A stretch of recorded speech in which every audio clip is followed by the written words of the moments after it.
Bienvenidos mundistas una semana más a Mi Mundo Históricos. Hoy os hablaremos de la Società Sportiva Calcio Napoli, es decir, el Nápoles.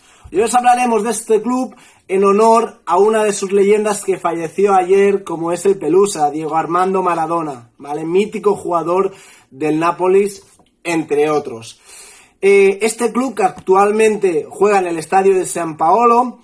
Este estadio fue fundado en 1959 y tiene una capacidad aproximada de 76.800 espectadores. Y a nivel de palmarés, pues os podemos decir que este es uno de los clubes históricos dentro de la Serie A, ¿vale? Lleva más de 70 años en la primera italiana.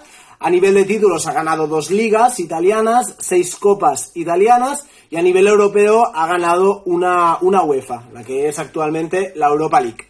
A nivel de jugadores leyenda, no nos podemos olvidar, como hemos hecho ya al principio del vídeo, honor a Diego Armando Maradona, pero también han pasado jugadores de la talla como Cannavaro, que fue Balón de Oro, como Ayala, como Higuaín, como Lavezzi, como Cavani, entre muchísimos otros. Así que una semana más, os presentamos un club italiano y nos vemos la semana que viene, mundistas.